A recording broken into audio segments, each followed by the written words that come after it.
નમસ્કાર મિત્રો, આજે હું તમારી સમક્ષ પુનઃ એક વખત અનુદેશાત્મક ઉદ્દેશ્ય કોને કહી શકાય, એની અંદર કયા કયા ઉદ્દેશ્યો હોઈ શકે, એની સંકલ્પના અને ઉદ્દેશ્યો વિશેની વાતો લઈને ઉપસ્થિત થયો છું. સંસ્કૃતના આઈઆઈટીના જે મેથડના અભ્યાસક્રમની અંદર 1.4 મુદ્દામાં અનુદેશાત્મક ઉદ્દેશ્ય, સંસ્કૃતમાં અનુદેશાત્મક ઉદ્દેશ્ય એવો એક મુદ્દો છે. એ મુદ્દાના અનુસંધાનમાં આપણે જોઈએ તો એ અનુદેશાત્મક ઉદ્દેશ્ય શું છે. તમે જોશો, અનુદેશાત્મક ઉદ્દેશ્ય માટે એમ કહી શકાય કે અનુદેશનનું એક પ્રકરણ પૂર્ણ થતાં જે ઉદ્દેશ્ય પ્રાપ્ત કરવાની અપેક્ષા હોય છે તેને અનુદેશાત્મક ઉદ્દેશ્ય કહેવામાં આવે છે.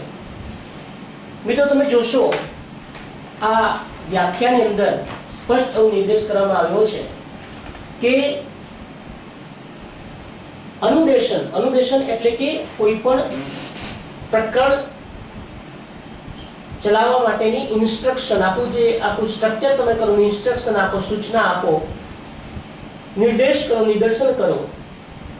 એ નિદર્શન દ્વારા એક પ્રકરણ પૂર્ણ કરો અને એ પ્રકરણ પૂર્ણ કરો તે દરમિયાન એ પ્રકરણની અંદર અનુભવેલા અથવા તો અપેક્ષિત રાખેલા જે ઉદ્દેશ્ય છે એ ઉદ્દેશ્ય પ્રાપ્ત કરવાની અપેક્ષા જે હોય તેને આપણે અનુદેશાત્મક ઉદ્દેશ્ય કહીએ છીએ.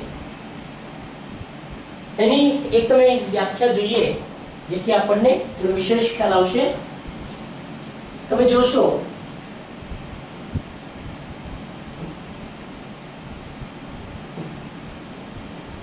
તો વ્યાખ્યાની અંદર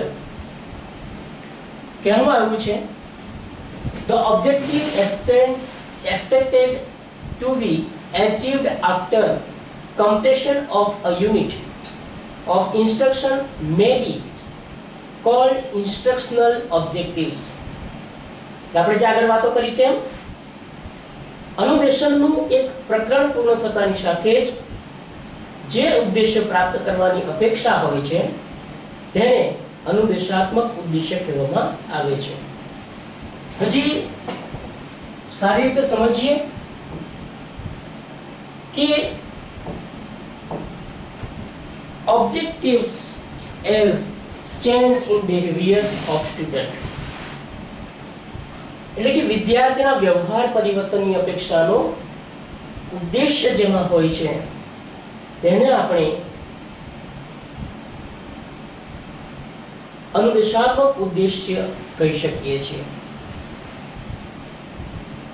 શિક્ષણ શાસ્ત્ર પ્રમાણે ઘણા બધા જે શિક્ષણનું આખું શાસ્ત્ર છે એ શાસ્ત્રમાં કહ્યું છે કે ઘણી વખત વિદ્યાર્થીના શીખવાના સંદર્ભમાં અને વિદ્યાર્થીના સમજવાના સંદર્ભમાં આપણે ઉદ્દેશ્ય નક્કી કરતા હોઈએ છીએ. દાખલા તરીકે વિદ્યાર્થી સંસ્કૃતની સંધિઓ શીખશે અથવા તો વિદ્યાર્થીઓ સંસ્કૃતની સંધિઓ સમજશે. તો આ જે ઉદ્દેશ્ય સમજશે એ આપણને સંધિ શીખવ્યા પછી એ ઉદ્દેશ સિદ્ધ થયો કે નથી થયો એ સ્પષ્ટ કહી શકાતું હોતું નથી. એટલે શિક્ષણ શાસ્ત્ર એમ કહે છે કે વિદ્યાર્થીના શીખવા સમજવાના સંદર્ભમાં ઉદ્દેશ્ય હોવો જોઈએ નહીં, પરંતુ વિદ્યાર્થી શીખીને, જાણીને કે સમજીને એના એ વ્યવહારના સંદર્ભમાં ઉદ્દેશ્ય રાખવો જોઈએ, જેનાથી એનું શીખવાનું કે જાણવાનું અથવા સમજવાનું ઉદ્દેશ્ય પૂર્ણ હોય. અર્થાત એક આપણે નાનકડું ઉદાહરણ લઈએ તેમ કહી શકાય કે કોઈક નાનું બાળક હોય અને એ નાના બાળકને લખવાની શરૂઆત કરાવવાની હોય. લખવાની શરૂઆત આપણે એના કક્કાથી કરાવીએ કે નમો ગજથી કરાવીએ કે વરસદથી કરાવીએ, આજની ગુજરાતની જે વર્ણ શીખવવાની પદ્ધતિ છે એ ગમનજથી છે. તો ગ લખવું છે તો આપણે ઉદ્દેશ્ય એવું રાખીએ કે બાળક અથવા તો વિદ્યાર્થી ગ લખવાનું શીખે છે.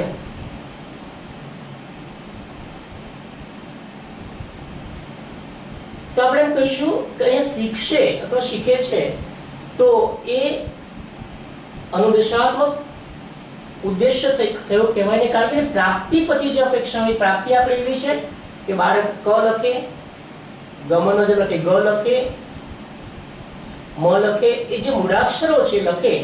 તો આપણો જે એનો ઉદ્દેશ્ય એવો હોવો જોઈએ, હેતુ એવો હોવો જોઈએ કે બાળક ક લખતા શીખશે કે જાણશે.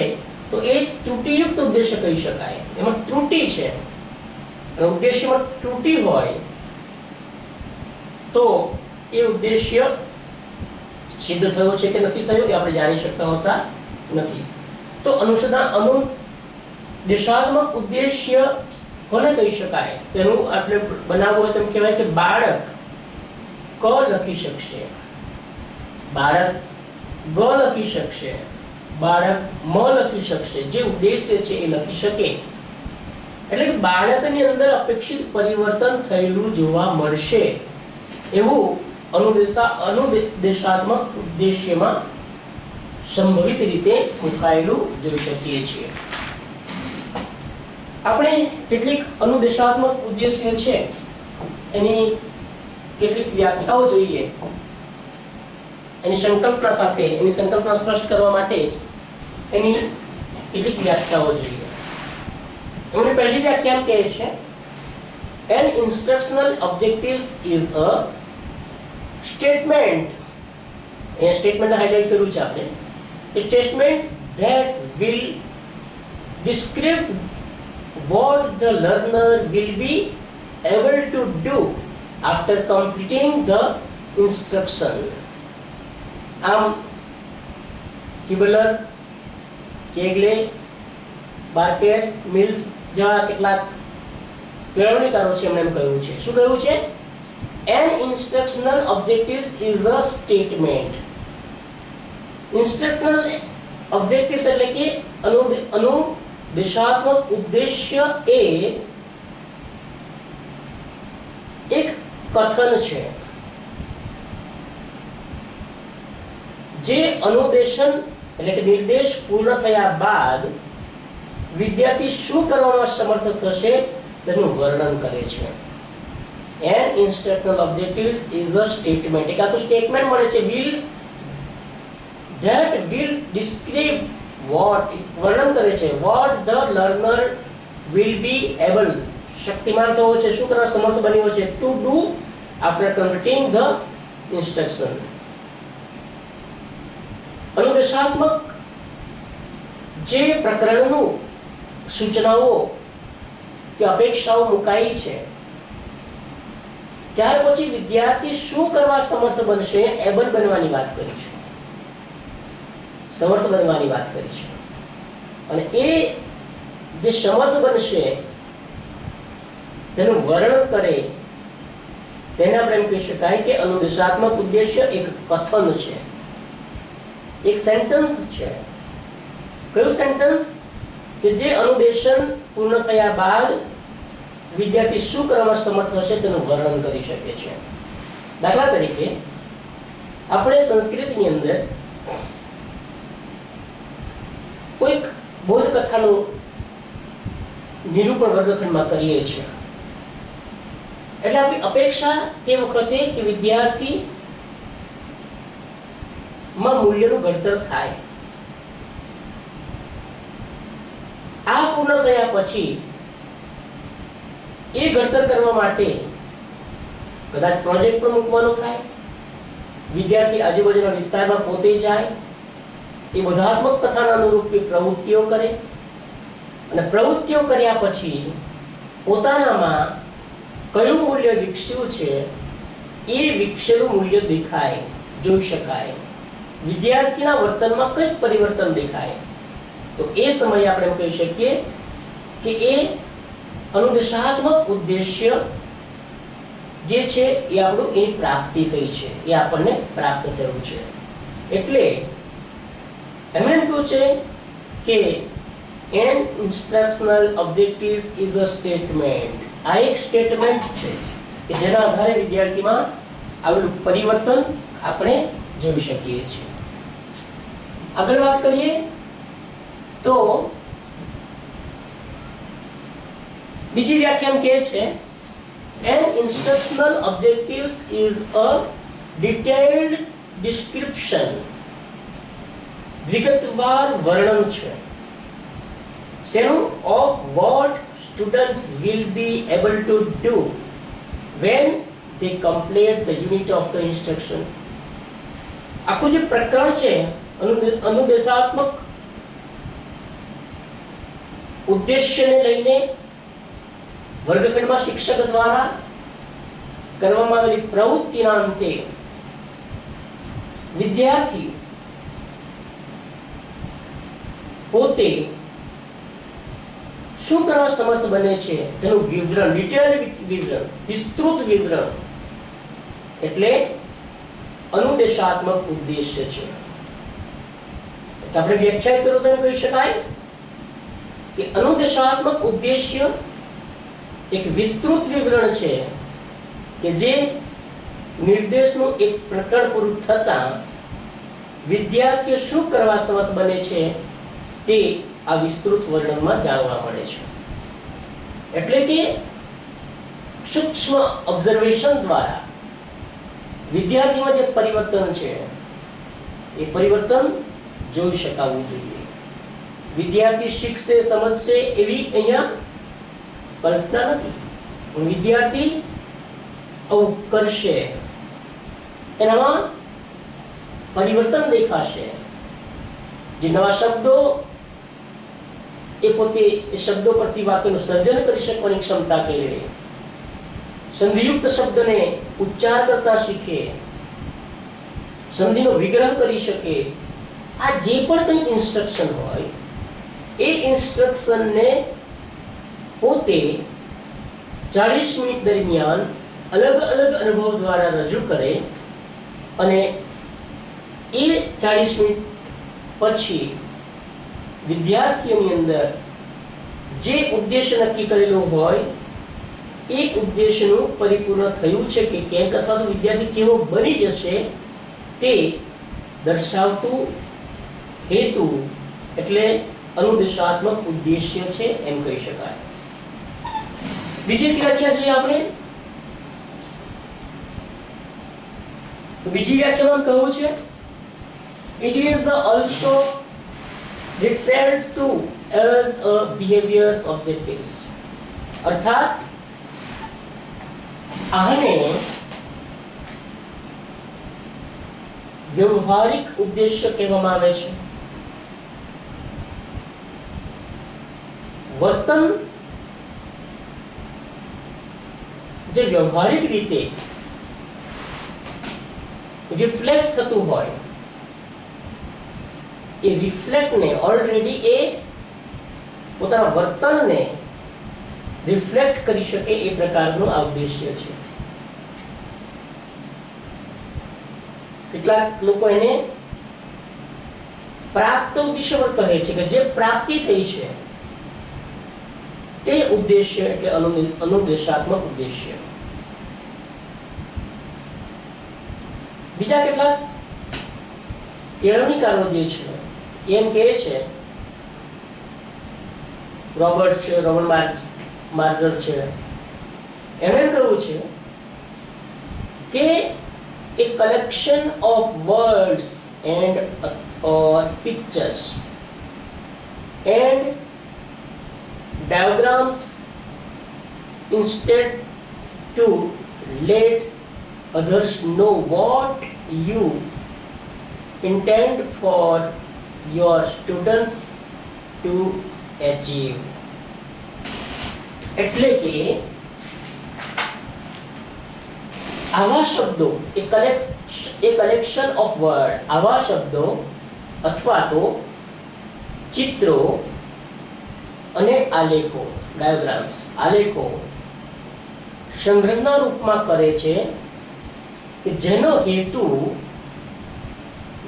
હેતુ અન્ય વ્યક્તિઓને જાણવા દેવાનો છે. વર્ગખંડની અંદર શિક્ષક દ્વારા જે ઇન્સ્ટ્રક્શન અપાય, સૂચનાઓ અપાય અને સૂચનાના આધારે જે પ્રવૃત્તિઓ કરવામાં આવે અને એ પ્રવૃત્તિ એટલે કે સૂચના આધારિત વિદ્યાર્થીના વર્તનમાં જે એક્સેપ્શન હોય, વિદ્યાર્થી જે તે વર્તન કરતો હોય એ વર્તન કરવાની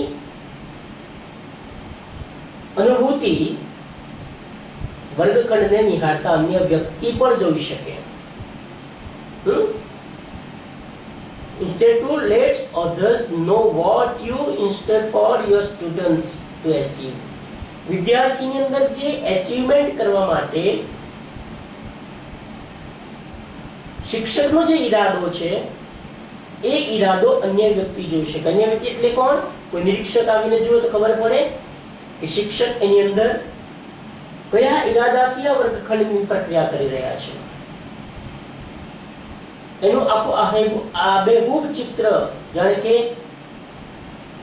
અન્ય વ્યક્તિઓ જાણી શકે એ પ્રકારના વર્તનો વિદ્યાર્થીઓ દ્વારા આપણને જોવા મળતા હોય છે. જે તમે ઇન્સ્ટ્રક્શન આપો એ ઇન્સ્ટ્રક્શનના આધારે, સૂચનાના આધારે, આદેશના આધારે વિદ્યાર્થી તેવું કરવા માટે પ્રેરાય. દાખલા તરીકે તમે સંસ્કૃતમાં વિદ્યાર્થીઓને કહો કે અહમ વનમ ગચ્છામિ, અને વિદ્યાર્થીને કહું કે હું જે બોલું છું એ શ્રુત લેખન તમે સંસ્કૃતમાં કરો, તો જે ઇન્સ્ટ્રક્શન જે અપાઈ છે અનુલેખન અને શ્રુત લેખનની, એ પ્રકારે વિદ્યાર્થીઓ અહમ વનમ ગચ્છામિ એવું લખવા માટે પ્રેરાય. એની અંદર જે રહેલા અનુસ્વારો એટલે કે અનુનાસિકો અને ક્યાંક અવગ્રહ પણ હોય તો એ અવગ્રહને પણ લખતા શીખે સાંભળીને. એ વર્તન પરિવર્તનની વાત અનુદેશાત્મક ઉદ્દેશ્યમાં રહેલી છે. એટલે કે અનુદેશાત્મક ઉદ્દેશ્ય એવો ઉદ્દેશ્ય છે કે જે સાચા અર્થમાં વિદ્યાર્થી પોતે જે કંઈક પ્રાપ્તિ કરે છે અને પ્રાપ્તિના આધારે એનું વર્તન તે પ્રકારનું કરતો હોય છે, તે વર્તન પરિવર્તનની પ્રક્રિયા જે છે એ પ્રક્રિયાનું નિદર્શન એ અનુદેશાત્મક ઉદ્દેશ્ય છે. આમ રોબર્ટ મેગરે આ વ્યાખ્યા આપેલી છે. ફરી જોઈએ આ વ્યાખ્યા. એક collection of the word and all pictures and diagrams instead to let others know what you instead for your students to achieve.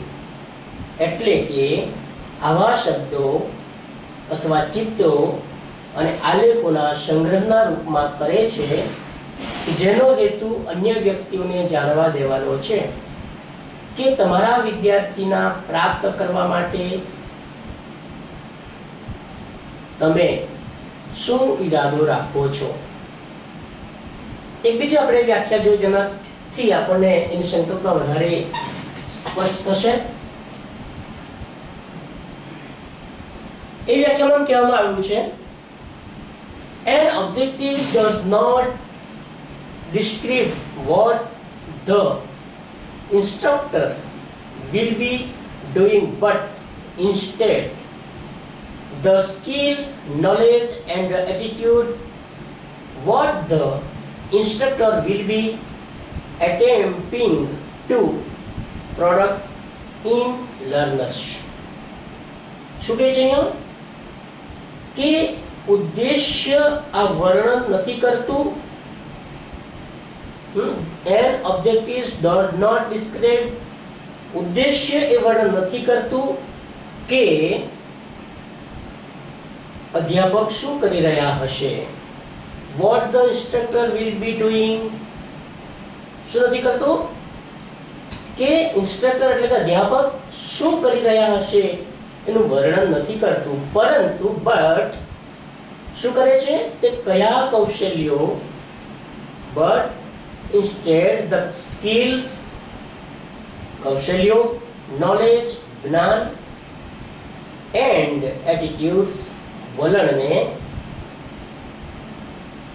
શીખનારમાં ઉત્પન્ન કરવાનો પ્રયાસ કરશે. What the instructor will be attempting to produce in learners. શીખનારના અંદર ઉત્પન્ન કરવા માટેનો પ્રયત્ન કરશે. અહીંયા સ્પષ્ટ થાય છે કે અનુદેશાત્મક ઉદ્દેશ્ય જે છે એ વિદ્યાર્થીઓની અંદર કૌશલ્યનું કયું કૌશલ્ય વિકસ્યું હશે, ઉત્પન્ન થયું હશે, મતલબ એને વિકસ્યું હશે, કયું જ્ઞાન વિદ્યાર્થીએ મેળવ્યું છે અને એનાથી એના વલણમાં શું ફેરફાર થનાર છે કે થયો છે તે ઇન્સ્ટ્રક્ટર એટલે કે અધ્યાપક દ્વારા કાર્ય કરવાની પ્રક્રિયા તે અનુદેશાત્મક ઉદ્દેશ્ય છે. આમ આટલી વ્યાખ્યાઓના આધારે આપણે એમ કહી શકીએ કે અનુદેશાત્મક ઉદ્દેશ્ય જે છે એ વિદ્યાર્થી જે પણ કંઈક સૂચનાઓ મેળવે છે અધ્યાપક પાસેથી અને તે પ્રકારે પોતાના વર્તનની અંદર પરિવર્તન લાવીને અથવા પોતાનું વર્તન એવું કરે છે કે સૂચનાના અનુરૂપ પોતે કાર્ય કરે છે. દાખલા તરીકે એક ઉદ્દેશ્ય જોઈએ આપણે કે વિદ્યાર્થીઓ શુદ્ધ ઉચ્ચારે વાંચે. શિક્ષકની ઇન્સ્ટ્રક્શન એવી હોય, શિક્ષકનો આદેશ એવો હોય કે તમે પાઠ્યપુસ્તક હાથમાં લો અને એમાં જે ગદ્ય આપેલું છે એ ગદ્યને શુદ્ધ ઉચ્ચારે વાંચો.